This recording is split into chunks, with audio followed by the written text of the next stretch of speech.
Hello and welcome to another episode of Thinking Critically, a D&D discussion. My name is Danilo, a D&D guy, and I like all kinds of games and the crunchy mechanics that make them tick. Today I'm joined by my first guest from outside the UK, Karim, a.k.a. FeverDreamStudios. Thank you ever so much for coming on. Can you tell us a little bit about yourself?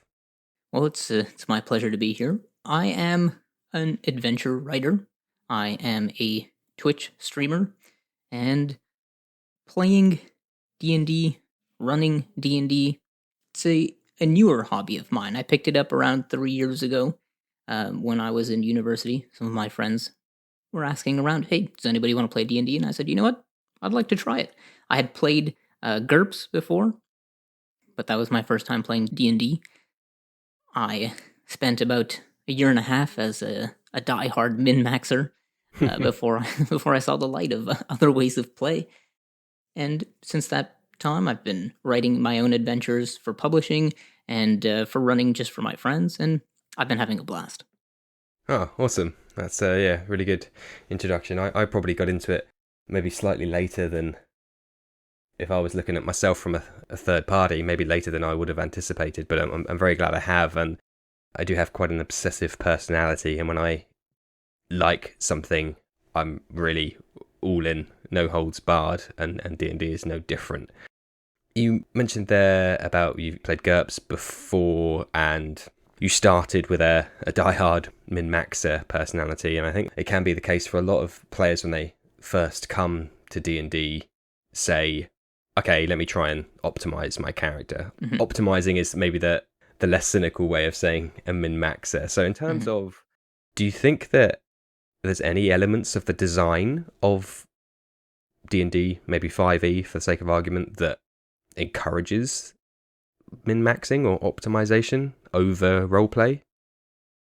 I think so. What's interesting to me is that my experiences with GURPS were just messing around, having fun with my friends. Honestly, when I was playing GURPS, to be honest, I didn't even know the rules. I showed up, I was told a premise. Hey, do you want to be a character in some crazy, wacky world with magic? I was like, hey, can I be Davy Jones? Yep, you can be Davy Jones. Perfect, great. And then I fell in love with that character. Mm. When I went over to D&D, my friend who introduced it to me, he said, you know, it's very important that you make a character in advance because that takes a bit of time. We're going to sit down, we're going to make a character, we're going to read from the player's handbook. I said, okay, wonderful. So I started making my character with him, and we were reading over the player's handbook, and I think what influenced me is that, well, one, he spent a fair bit of time talking about combat, but I think also there is a very big part of the player's handbook that deals with combat. And if you're reading that before you play, then I think it forms an impression that combat is maybe the pinnacle of D&D. Like, good combat is good D&D, and if you're good at combat, you're good at D&D. Yeah, and likewise for spells, actually, a large percentage of the player's handbook is dedicated to spells, as you'd expect. There's a lot of them, and they need a lot of words and stuff around them, so it's kind of a given. But still, exactly as you say, if you approach it from, well, hey, there's a lot of spells and an awful lot of gritty mechanics around combat here, I have to assume that's important. Let me build my character with that as the first step.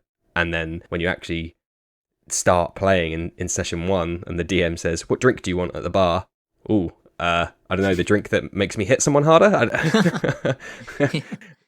So I can see how that's, it could be quite a common pitfall, and I've seen it in the game I'm running right now, which has a lot of first-timers, predominantly of those have zero experience with anything anywhere near this, and a lot of their characters are a mix of optimized, some more than others, or just kind of this middle ground of ambiguity, for lack of a better term, around what they wanted to focus on. So I guess we could say in that regard, perhaps the PHB is somewhat lacking in how it's designed. Potentially, there's a lot of good standout points, but I certainly think there's room for improvement. But it's I don't envy the the writers and designers. Let me put it like that. It's an uphill battle. Right. And it's not to say that the player's handbook and the Dungeon Master's Guide don't have wonderful things to learn by reading them regarding topics that aren't combat.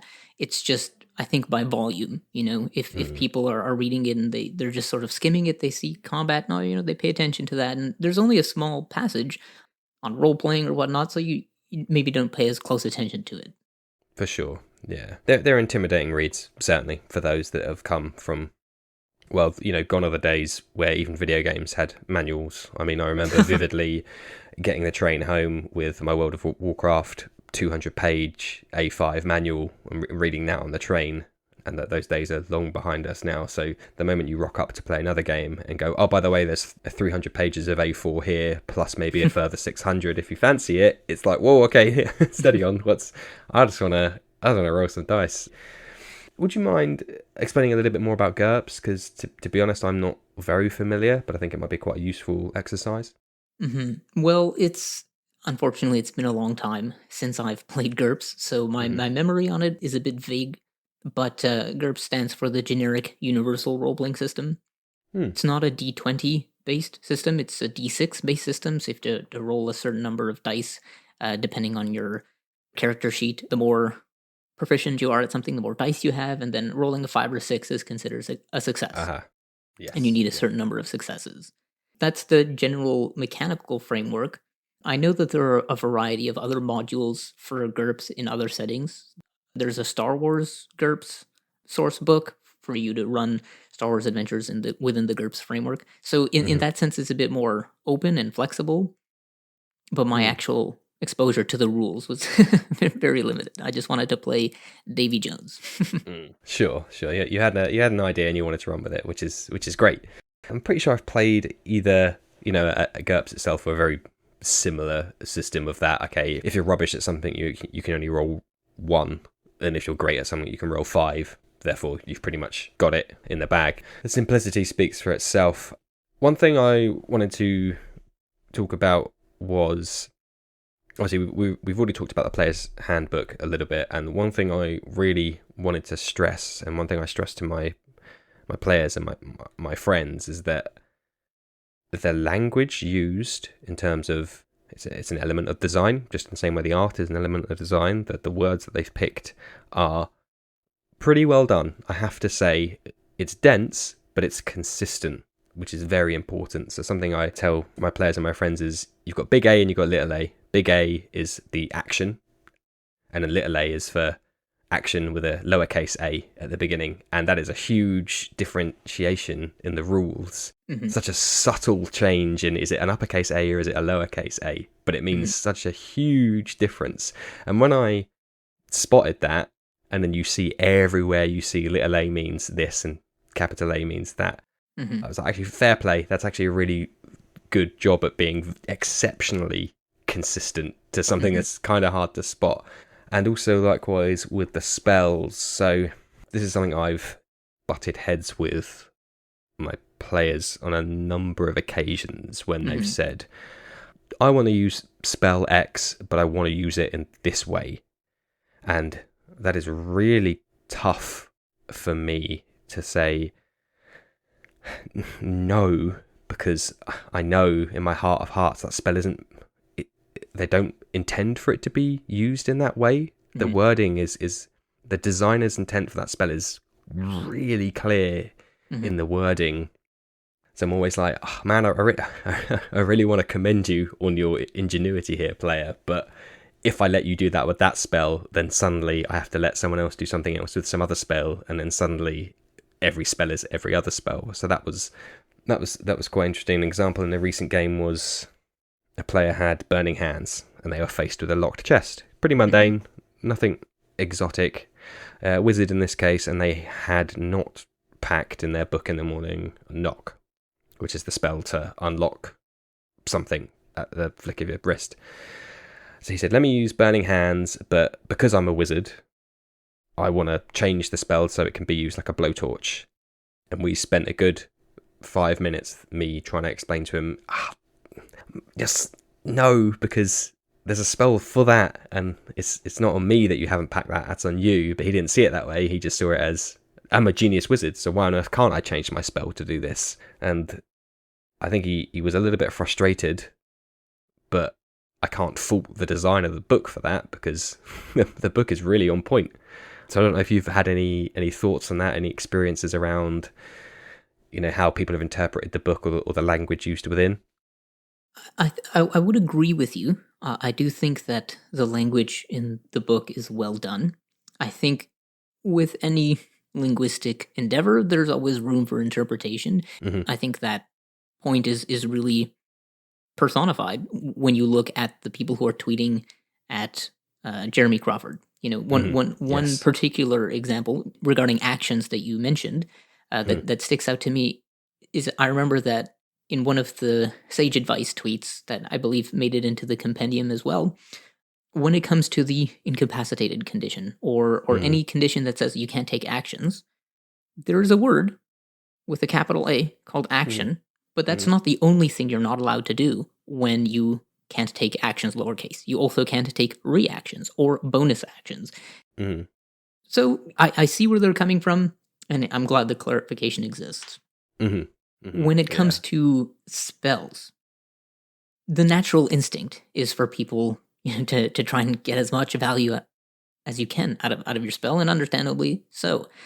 The challenge that I think you've touched on is that spells are supposed to do what they say. If you step out of that, you start to invalidate other options. Hmm. Now, if you're not too concerned about a mechanically balanced game, then go for it. If you want to play Hmm. D&D to be silly and get into all kinds of crazy situations and just keep it flowing, there's no problem with doing that. Sure. If you want to try and keep things balanced, stick to the spirit of the rules, which in of itself is an attempt to make everybody feel useful. Hmm. If the wizard is going around casting spells and doing all kinds of things that step out of the bounds of the spells that they've chosen, it starts to step on other characters' Hmm. toes as well. What if somebody else had prepared the spell knock? That would have been their time to Hmm. shine. Exactly. And hands up, yeah, that's my own personal kind of analytical nature taking over me there to say, the spells should be used the way they should be used. But I do agree that absolutely, if you just want a goofy adventure, which I'm guilty of myself in the past, then yeah, for sure, just go ahead. But absolutely, especially with new players, I really wanted to set an expectation. It's for a longer campaign as well, and it can be a bit of a give them an inch and they'll take a mile. And I was trying to avoid that. But on the other side of the coin, I had another player who was just via his own personality, almost rather than for any kind of material gain, was just trying to be better in every element of his character. Mhm. In that he was like, okay, but I'm a blood hunter barbarian, multi-class, so absolutely bonkers in the martial arts. As a frontline tank, he's laughing all the way to the bank, and he's happy with not casting spells. That's fine, but he said, I have a problem with creatures that fly. So he started to devise a plan to say, let me build some kind of hook shot, a rope with a hook on the end that I can throw out and pull flyers down to the ground. Mhm. I said, that's a dope idea, and I'm totally behind it, but I have to set your expectation to say it won't be trivial to do, because the rogue who's got 901 daggers that he likes throwing at flying creatures, he's just going to be kicking the dust while you just pull them down to ground and just whomp them for 20 points of damage. Mhm. So it's exactly that. That's certainly how I play. In that I kind of want everybody to have at least a little bit of a time to shine. Mhm. And I said to him, like, you can't be good at everything. Sorry, because in real life, not one person is good at absolutely everything. Mhm. Or if they are, they're so few and far between that they become legend. Mhm. If I may comment on that particular example, Look, please. it's it's actually quite interesting. A proposition. There are barbarians who can fly. Essentially, Yes. Yes. there are barbarians who they can jump, and as long until the end of their turn, they're flying. You want to jump 50 feet, get up 50 feet, attack people, and then fall to the ground. So maybe this person has chosen the wrong barbarian subclass option. Mm. Maybe you want to not punish them for their barbarian subclass choice, and you say, okay, sure, you can have a grappling rope, but it's one action to grapple them and then pull them down, and then on Yep. your next turn you might be able to attack. And in the meantime, maybe the rogue can deal massive sneak attack damage to other flyers or even the same Mm-hmm. one. Yeah, there are lots of ways of going about it and balancing your players' experiences Mm-hmm. it's tough. It's something Mm-hmm. that DMs have to learn to apply their own judgment towards. Mm-hmm. Every set of players is different and has their own preconceptions, and obviously it only gets exacerbated when you have a mixture of mechanical players and goofy players, and Mhm. then you're in for a wild ride then, to say the least. So talking of, that's a good segue there to homebrew, because as far as I'm aware, that kind of weird manual hook shot was relatively homebrew. So my question to you would be, and you'll have a lot more experience than I do, how does one start to homebrew anything? Do you start big? Do you start small? That's a that's a good question. I think the quick answer is to just start. you know, Yeah. when it comes to homebrew, I started off by running my own setting, my own adventure, designing my own combat encounters, but based off of mechanics that exist already and that were rules as written. So, for Hmm. example, all the monsters that I used were from the monster manual or from another official source. Hmm. Any items or mechanics or anything that the players could do, it was from, the player's handbook or another source book. Mm. The story, the adventure elements, the design of the environment, the world, the setting, that was me. And I Hmm. think that that's the way that I would advocate for people to start Mm. if they're concerned about game balance. Because I was concerned about game balance. And the Wizards of the Coast, they're professional game designers. Sure. They have years of experience, they had lots of playtesting, and they understand game balance already better than you do, probably, if you're just Hmm. starting out homebrewing for the first time. If you're concerned about balance, stick to the rules as written until you understand them and understand how they're balanced. And Hmm. then you can start tinkering with them. My plan is to make minor adjustments, and then every step, that I feel comfortable, I'm going to make larger and larger adjustments. If you don't care about game balance, which I'm not trying to slam or anything like that, then I think you have a bit more liberty to go crazy. But I think with design, and I come from a chemical engineering background, so Hmm. design is very much what was taught to us. Mm. You have to understand what they call the problem space, the context of whatever you're trying to design. And in D&D, the context is your audience, your players. Or if you're publishing adventures, then you're trying to publish to a very broad, generic D&D audience. And so you have to consider to yourself, what kind of game do I want to run? What kind of game am I going to have fun running? And what kind of game do my players want to experience? Mm. I think that going for a game that cares about game balance is a safer play, I think. Hmm. You're Hmm. saying, I trust in the Wizards of the Coast's Yeah. judgment. Yeah. I agree, and that's exactly what I did. I, for some reason, had a desire to step away from the published adventures, and I couldn't tell you now why that is. Maybe if I'm being completely frank with myself, it's arrogance that I wanted to do my own thing, and my own thing would be more fun. Very much exactly the same. I said, let me start throwing things down. Let me start throwing some ideas down, some concepts, some broad brushstrokes of, this is the bad guy, this is the good guy. Here's a couple of heavy points that I want to hit along the way in this world, and hit up fantasy name generator, get some cities and continent names down, and bish bash bosh, I've got something, a world. From personal experience, that was a lot. That was a lot. Probably more than I'd anticipated. But from a learning experience, it's huge.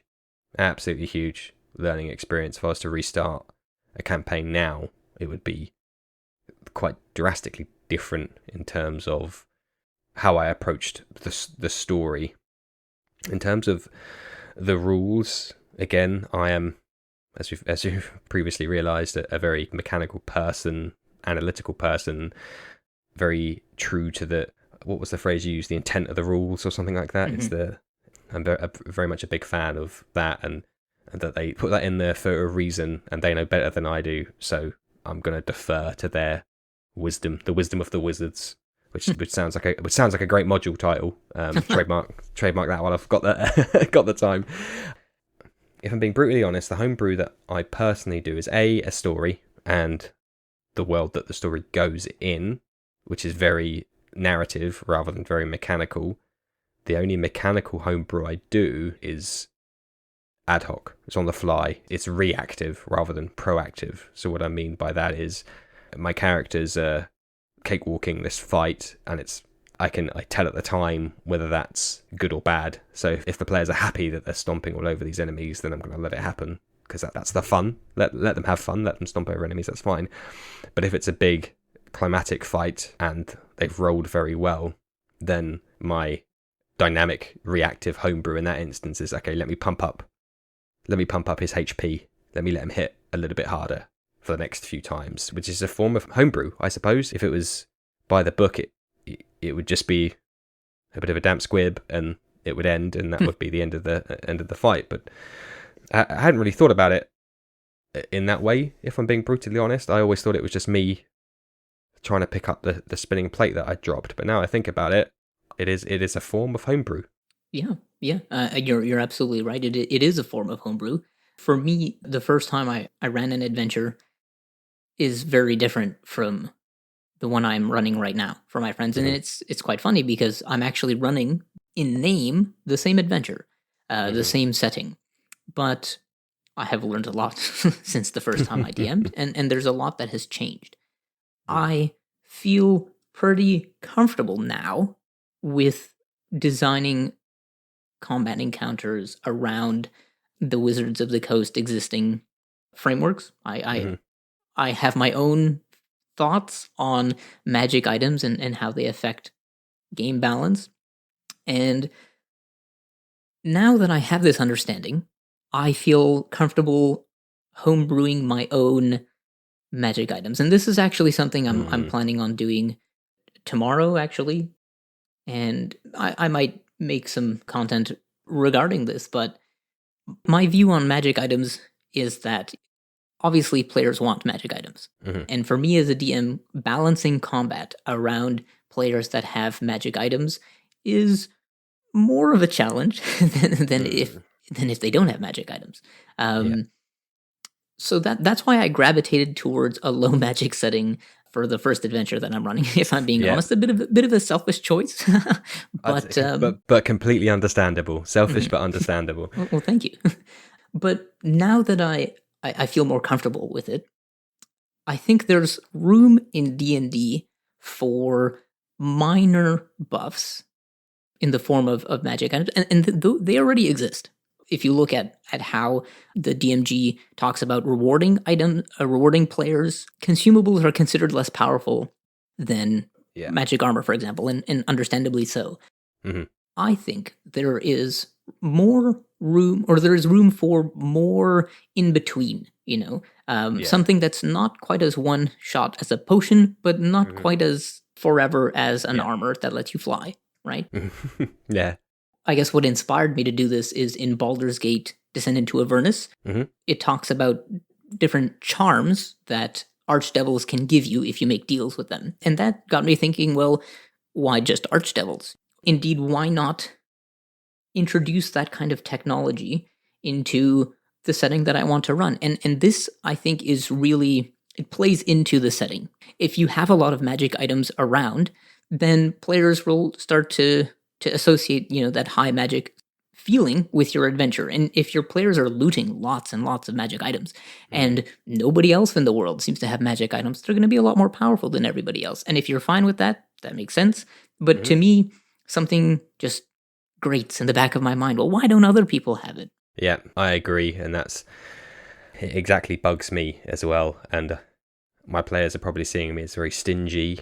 And perhaps rightly so. I've probably built up maybe a misaligned expectation of this being a world of whimsy and magic, but then why haven't I got my +1 longsword yet down low? Sorry, but it is very much that. If it was easy, everybody would do it. And clearly everybody isn't doing it because there's loads of monsters around, so so it can't be that easy. That's why you guys are here. So that balance for me is tricky, and one I still struggle with, and I must admit, I've not homebrewed any magic items from the ground up. All I've been brave enough to try so far is taking one that already exists and putting my own spinning it, maybe adding something and then taking something away. And I think that is actually how I would recommend going about homebrew for the first time. This is something that in engineering we call benchmarking, and it's something that I'm a huge fan of. I don't like to trust my own judgment until I feel like it's been substantiated with, results. So if you want to make, your own magic item, take one that exists and take a little spin. In fact, what I want to design, and I might end up publishing it on DM's Guild. I might just keep it for myself. But are performance enhancing drugs for D&D. Okay. I had an idea because the world that I wanted to run is a gritty world, a dark fantasy kind of world. And I think having performance enhancing drugs is really builds that atmosphere. For sure. And a lot of people, me included, the first thing you think about are magic items for fighters, magic items for wizards. But I thought, what if there were performance enhancing drugs for monks? Things that allow them to expand their key abilities. There are trade-offs, withdrawal symptoms, downsides to using them. That's this kind of thing that I want to get into, in the future.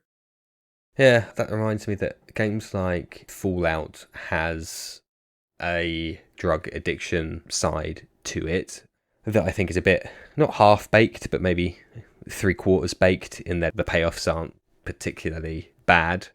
I think that designing a really good performance-enhancing drug scheme would be very challenging, but because of that, really quite interesting to get to that nitty-gritty of, how much is a key point worth versus how much of this can he inject before it's game over, is really quite an exciting concept to approach. It'll be interesting to see what the output of that is, to see what kind of form it takes.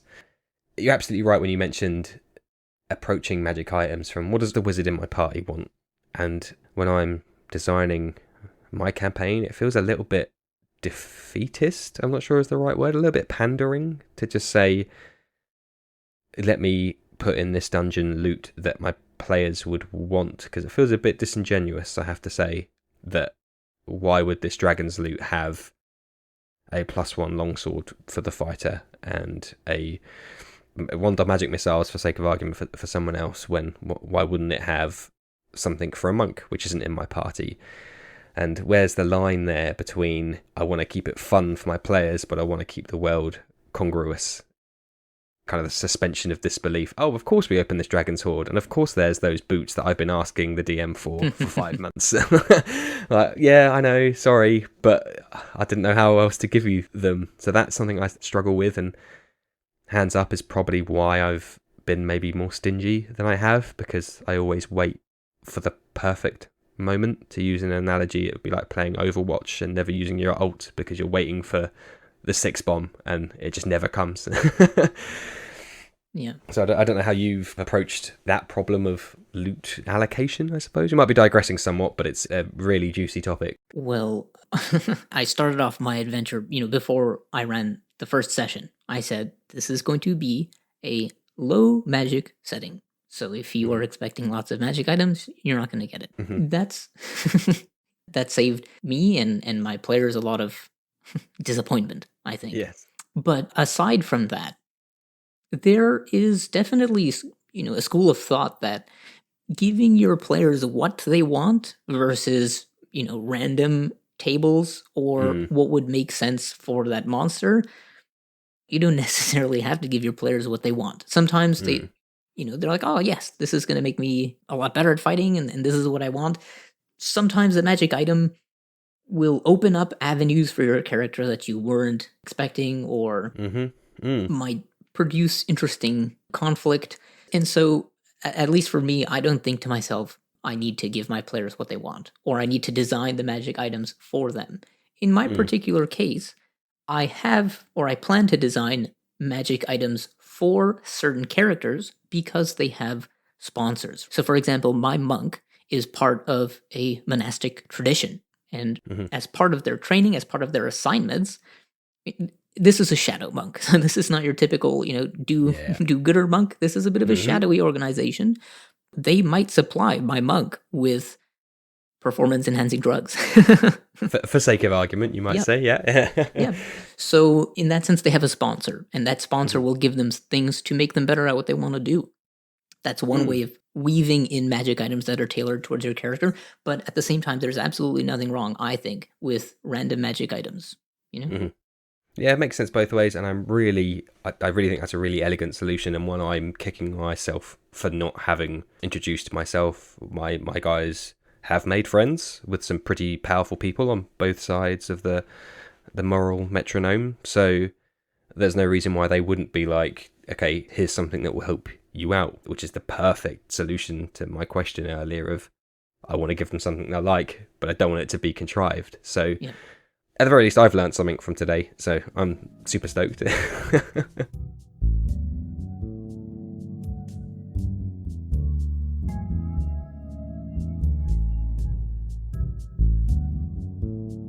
One thing that we're approaching now is we've talked a bit about the kind of mechanical design, and I think I want to touch on that again later on, but what we're kind of working our way towards now is narrative design. So what makes a good campaign is my question to you. as nice and big and vague as a question can be. Well, it is a tough question. Conventional wisdom says your story is good if it revolves around your players. Right? Now, it is true. It is good. People want their actions to have impact on the world. They want to feel like they matter. How you go about doing that, if you have your own ideas about the world or about plot ideas, is a challenge. My system is I have moments in my head. And I know that some of my players might listen to this podcast, so I don't want to give anything away about the future of my campaign. But one thing that's already happened in my campaign is they fought a demon in the basement of a church. And that entire encounter came from this, I don't know, a vision, a fever dream, if you will, that I had of a corpse being possessed, and the room is full of corpses that are swaying, and there's a gem on the wall, and it is powering everything, and it's a terrible, terrible, dark, desperate affair. I took this moment and I said, okay, how do I turn that into a combat encounter? So I looked up demons because I had an idea that maybe I'd like a demon to be involved, and I built that combat encounter around there. And I thought to myself, well, why does that creature exist? How did it get there? From that encounter, I developed a faction. Okay? And that faction is going to have its own goals, right? And I try to keep it vague. Because the second part is integrating it with your players' character backstories. So one aspect of my campaign is a bit of a political conflict between powerful parties. And my monk, for example, their monastery is all about ingratiating themselves with powerful people. They do espionage for them. They do espionage on them, for their own purposes, in addition to helping, nobles achieve their own goals. While it's not directly related to that combat encounter that I mentioned, there are other combat encounters. There are other social encounters that I had envisioned for certain factions, and I start to tie that into the monastery's goals. How do the monastery's goals affect the plot points that I had already in my head? And to try to do that for every character's backstory as much as possible. If they're a monk, they're a monastic tradition. They're rivals, they're allies. How can we tie those in to existing factions within the world, existing events? And players are very inventive. They'll come up with richly detailed backstories if you let them, if they want to, if they have interest. They'll come up with interesting rivals and interesting allies. you take those ideas and you work with them while they're developing their characters. So I don't like to have people come to the table with set in stone character ideas that's it. They're never going to change. I like to work with them during the character creation process to integrate it every step of the way into whatever I have. That way, the adventure is very much tied to the character's goals, what the characters care about. And so they want to change those things. They want to impact it. And that's the crux. And as soon as you let them impact it, as soon as you let them change things, let them succeed, let your villains and other NPCs react to what they're doing, change their plans to focus on what the players are doing, I think that's the key to an enjoyable campaign for your players. And hopefully also for yourself. Yeah, no, that's really good advice there, and really well put, I have to say. That particular example you gave of the demon fight underneath the church, and then you kind of built up from there. It's a kind of bottom-up design approach, I suppose, rather than a top-down, and I must admit that's one that I also take as a bottom-up of, here's a cool idea, now let me think about what that means one level up, and now let me think about what that means the next level up, and so on and so on. And then that's quite easy. Well, easy is not the right word. It enables you to be able to stitch it in to the higher levels if you've got a agnostic core of an encounter, then you can stitch that in where it makes sense and where it's most enjoyable. What I probably didn't do as well as yourself is maybe I offered to work with my players, but they were all, as I said, most of them were very new. So even something like we're going to do a low magic or a high magic would mean very little to them because they've got no frame of reference. I've asked them a number of times, like, think about your, like, you've all got family, right? Who are they? Simple question, because then I can lean on that and bring it in and have that impact the fate of the universe. But I think my players are maybe slightly less forthcoming in that, maybe slightly intimidated by, whoa, it was tricky enough to come up with this person, let alone you're asking me to come up with 3, 4, 5 more. So it depends on the players. I think there's a bit of a balancing act there, and the level of work you have to do as a DM might shift, or the nature of that work changes depending on the player's intent. I guess what I'm trying to say is how you design the campaign changes based on the players you have at the table, which, now I've said it plainly, it's completely obvious. And I feel like an idiot for having to say it, but that's just where my thoughts have brought me. Yeah, the realization that you've made is a true one, and it sounds obvious, but when people actually hear that advice, implementing it from, okay, designing for my players, great. How you actually go about doing that is a bit more challenging. I'm again a bit reactive in this instance, so I've had a couple of chapters or arcs which were divorced from any particular background, which I've started the process of writing them up to eventually be released, but damn my analytical perfectionism, whether it will actually ever get done or not, I don't know. But because there's no hard ties to any characters' backstories, but a number of them do, and I did make that as quite a high priority to be like, no, please do give me something, because I want to make a thing out of it, because I'm fully committed to that idea of it being a bigger payoff, basically, down the line, that, oh, hey, that's something that I put in the story from the player's perspective. Yeah. I know him because I wrote that on a piece of paper and sent it to my DM 2 years ago.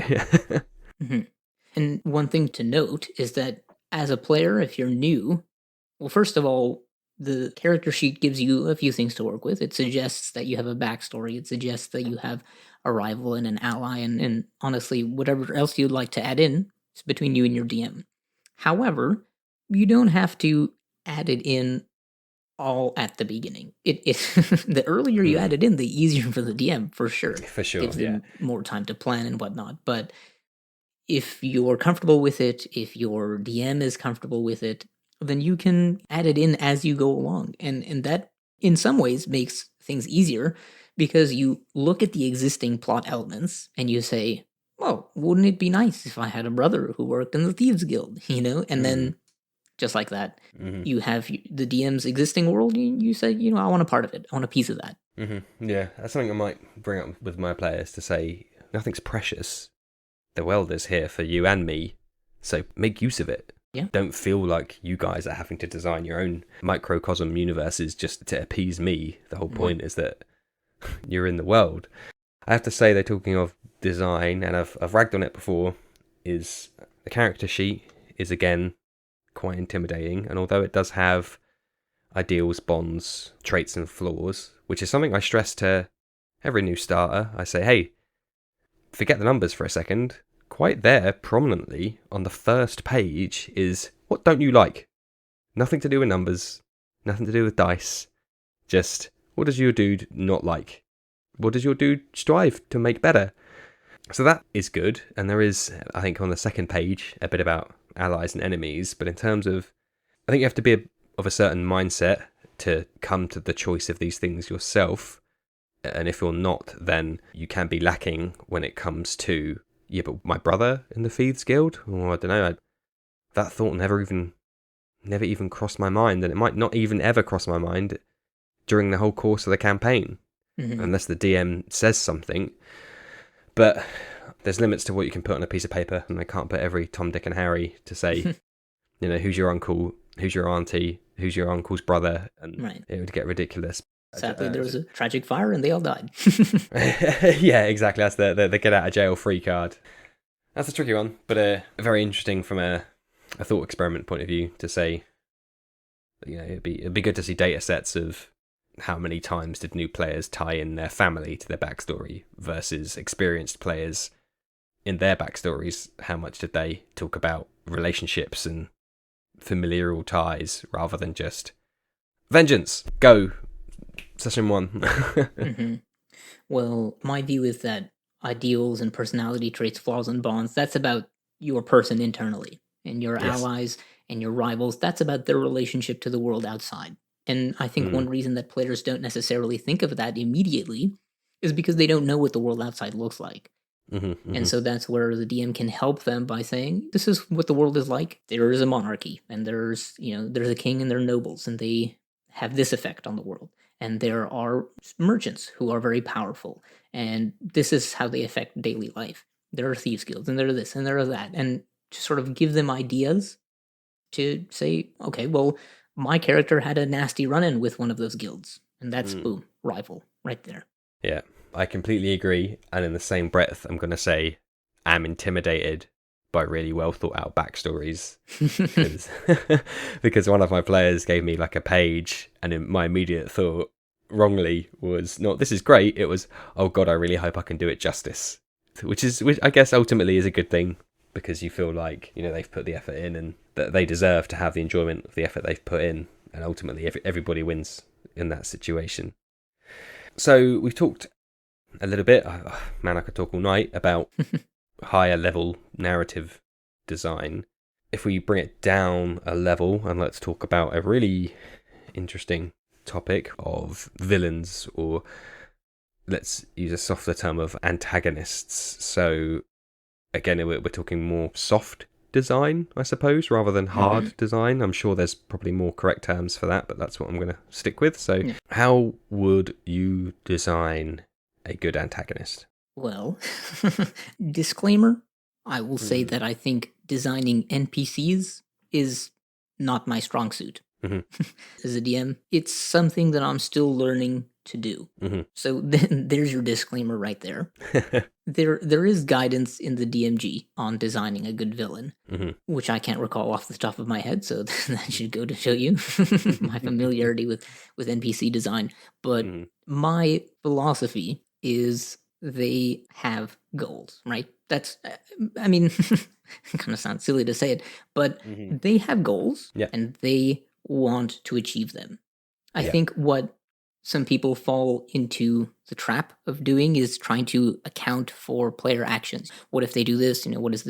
How is the villain going to respond? The best way, I think, to have a compelling villain is to understand their goals and what they're willing to do to achieve them, right? So if your villain is a powerful merchant, maybe they'll extort people. Maybe they'll send thugs to beat people up if they've been trash talking their institution. But they have a constrained sphere of influence.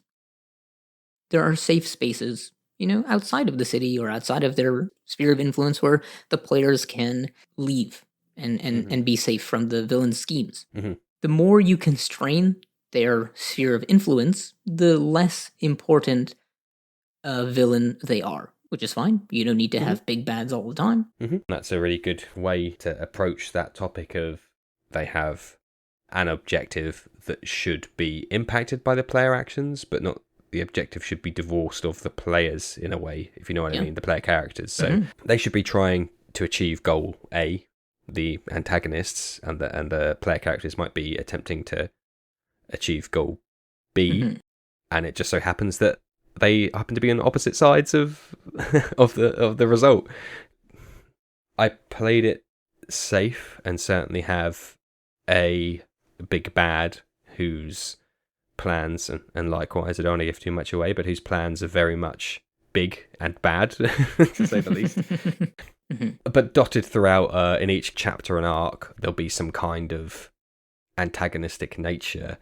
One thing I feel I've done myself out of is a local antagonist or a local villain. So someone like the head of the Merchants Guild, as you said. So someone who's like on their doorstep, but intouchable in a way, and not just some giga powerful being that is untouchable by their power level. What I would personally really like to explore a little bit further is an antagonist that's untouchable for political reasons or for social reasons, which sounds very interesting and something I want to explore a little bit more on. Absolutely. And I think that ties into what I was going to say next, which is that your villain should really complement the genre of the adventure that you're playing. If you're playing a dungeon crawler and you have a super politically connected diplomat who is the villain, maybe doesn't fit as well as a devious wizard or beholder that's put in a whole kinds of traps and whatnots. For me, my adventure is a bit more of there is an aspect of politics to it and intrigue that I'm trying to develop, and it is a dark fantasy. And what that means to me is that I never, well, not never, but I rarely want my players to feel like heroes. I want them to feel like people in a world with other people. And so the kind of enemy that you would have in a heroic fantasy adventure, somebody who is pure evil, maybe they don't fit within a more political adventure. So I have, as a replacement for clear villains, I have a number of people who have goals, and they are sometimes in direct opposition. Sometimes they are in slightly different directions, trying to achieve similar outcomes. And so for the players, it's a matter of choosing which of these factions, which of these NPCs do I agree with and do I disagree with, and what am I willing to do about my disagreement with them, because they have goals. If the players don't do anything, they have a game plan. They're going to execute that game plan. And you'd want your villains to be able to succeed in what they're doing if they don't have any opposition, right? And so now it's up to the players to say, do I want to stop this? What am I willing to do? The status quo is the villains win. Right. And you need something there to shake that up, and that something is the players. Right. In my kind of newbie player guide I put together, really high up, I say, this world I've made is living and breathing. And if the player characters want a long rest every 2 seconds because they take a point of damage, that's bad because the enemies aren't long resting. They're still doing their trade deals. They're still going to fancy balls and schmoozing with the other politicians. They're still installing traps in their dungeons while you're sitting at an inn for 24 hours.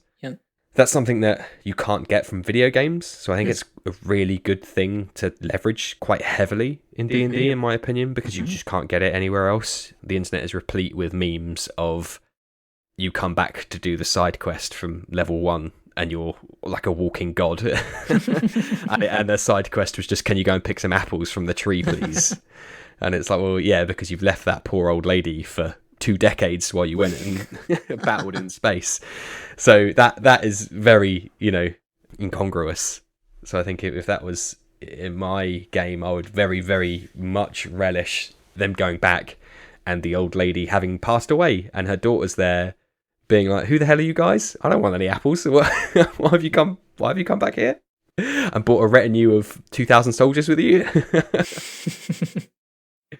Yeah, it reminds me of Fable. I think Fable 2, maybe I played, where you have to go on this mission in a prison and you end up staying there for several years. And my character got married, and to an NPC, and then right afterwards they went off to this prison, and they come back like 10 years later and they have a child. And I was shocked. I was like, what? Oh, that's a pleasant surprise to come back to you. Yeah, and they were like, 10-year-old child. They're like, I don't know who you are, dude. I don't like you. Like, NPCs, they like you or they don't like you. They, depending on your actions. And you come back to this child who, as far as the game is concerned, feels indifferently towards you because you've never interacted with them, and yet they're your child. And it was such a shock to me. But Yeah, for sure. But I think that this idea of playing with time is an opportunity to give a bit more love to an aspect of the game that I think is overlooked in the player's handbook, overlooked in designing adventures in general, which is exploration. It's one of the 3 pillars of D&D, and yet I feel like there is the least amount of guidance on this topic. But one aspect of exploration is traveling across the wilderness, for example, or from one location to another, and that takes time. The better you are at exploring, the less time it takes, which means the less time you give your enemies, your antagonists, to build up their plans. So that's one way that, it's something I feel maybe a little bit passionately about, that, make exploration matter, and that's one way you can do it, is by how much time your players save. I've been thinking too small on that scale, and literally just been basing it on, I've not quite been counting unnecessary long rests, but if the players waste time, then I'm keeping track in the back of my head. Okay, they've wasted a couple days there messing around, but absolutely I need to factor that in of, are they good at exploring or are they not good at exploring, because that's going to be weeks there added on unnecessarily to the calendar of the bad guys. So, talking of bad guys, you have to humour me while I gush, because I recently finished Avatar, The Last Airbender. Yeah. About 15 years late to the party, I appreciate. Funny enough, me too. Go on. Oh, wow. Okay, what a coincidence. Yeah, I thought it was great, even as a 32-year-old man. This is fantastic. And Zuko, as a villain, to start with, is great, a fantastic character.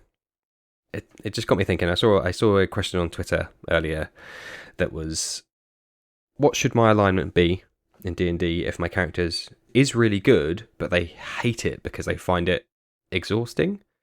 My response to that was, the two are divorced. If you're doing good things, then you are good aligned, and if you're doing bad things, then you're the bad aligned. In the same way that in season 1, Zuko is antagonistic. He's the bad guy. No airs or graces about it. But then later on you find out it's for genuine reasons, shall we say, without spoiling it too much, just in case. And the line he says later on in the later season is, "Why am I so bad at being good?" And I as soon as I heard that line, I was like, man, I love that line. I got to use that somewhere, because it just really made me think of, that's just fantastic villain design in my head, and his character arc and the reasons for doing things. I was just thinking, like, I gotta fold that in somewhere, somehow, with that mentality of either they're bad, but why are they bad, or why are they doing bad things, and maybe it's for good reasons, or maybe it's a case of, well, from my perspective, the Jedi are evil, kind of Anakin Skywalker kind of thing. Yeah. Because obviously he's at that point super committed to his way of thinking. So I know I've just been rambling on and gushing about it, but I was just wondering if you had any thoughts about doing those more intricate villain design. Well, I mean, I think alignment is a conversation in of itself. It's a hefty topic. Lots of people have lots of strong feelings. Mine is relatively straightforward. I think that your alignment reflects your actions. Yeah, exactly. Yeah. When people say like, "Oh, I don't like doing good stuff," but they do a bunch of good things, that's a good alignment to me. From a DM's perspective, it really should inform what kind of actions they take, right? Like a lawful evil person has certain rules that they live by. And if they were chaotic, they might not respect those rules, right? In terms of doing good things while not wanting to do it, I think that alignment is something that can change. Yeah, for sure. Even people who in the real world, they do things that they don't want to do. If you do them long enough, you start to internalize it. You start to incorporate it unintentionally. And so that is how somebody's alignment can change IRL. And there's there's no reason to me that somebody's character would not be able to change in the same way. Yeah, I completely agree. I gotta say, I'm a little bit not against, but I'm quite aware that the alignment system is maybe a bit of a hangover from earlier editions when it was a bit of a bigger deal. As a framework, I think it works. As guidance to think of what kind of dude do I want to play, Right. it works, but maybe it shouldn't necessarily be on the top of the front page, would be my humble opinion, for whatever it's worth, especially not in 5th edition, for sure. It's one of the basic tools that you have for, understanding how to roleplay your character, I think. It's like the first thing that people look at, and I think that once you get to a certain comfort with roleplay, maybe you don't care about alignment anymore, and that's fine. Yeah, I agree. Maybe I'm naive and self-centered in a way and just think everybody can think the way I think, and I certainly think, don't worry about alignment, just what would your character do in that situation? And for me, the answer to that question comes pretty easily, and I the more I play, the more I realize that the answer to that question does not come easily to a lot of people, and that's a way that the alignment can help. Yep. Did you have any particular topic you wanted to talk about? I think we've covered most of it. I think that, and I've said this before, that combat gets the most love, the most pages in the PHB, and so for a DM, designing social encounters and exploration encounters is a bit harder to do right off the bat. I myself have been trying to work on a social encounter system, right? There is guidance in the Dungeon Master's Guide, but it's very simple. NPCs are hostile, indifferent, or friendly, and you decide how they start. The players have the opportunity to make a persuasion check, and then you can shift them, one way or the other on a success. And if you fail, maybe it slides down. That is fine for smaller scale encounters, but there are moments in D&D where talking is everything. Talking could result in convincing a king not to invade another country. So if you roll well once, to me, it just doesn't seem like it's fair, oh, you know what? I don't need to invade anymore. You persuaded me once, There's a lot of factors going on. And I'm trying to develop a system that allows for different outcomes and has a bit of a structure, based on 3 successes is that you succeed, 3 failures, you failed.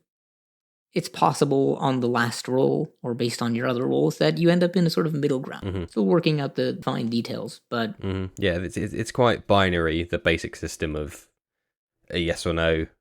Okay, let's go. I think that's for one reason I've eschewed it to a certain extent, and again, just take it at face value. I just make a gut call at the table how that's going to affect the NPC and how the NPC is going to respond to the players. I'm quite lucky that my players are very forthcoming with their mannerisms and how they interact with NPCs. It's very much like, do this now, and it makes it very easy from an NPC to be like, no, you guys are bad. And I don't have to do too many layers of abstraction there. It's a very short leap for me. But I absolutely agree that everything that isn't combat is very difficult for new DMs trying to design them. I know that if I had to design every NPC encounter with how it is in the book of, okay, well, this shopkeeper is going to start at a level 1, and if they say this, then it's at a level 2, but then if they say this, it goes to level 0, I'd just be pulling my hair out at the end. This is bonkers. I can't. I'd just rather have no NPCs at this point. Yeah. So I think that's probably what drove me to just, sod it, I'm just going to wing it on the night. And I think that's worked out quite well for me.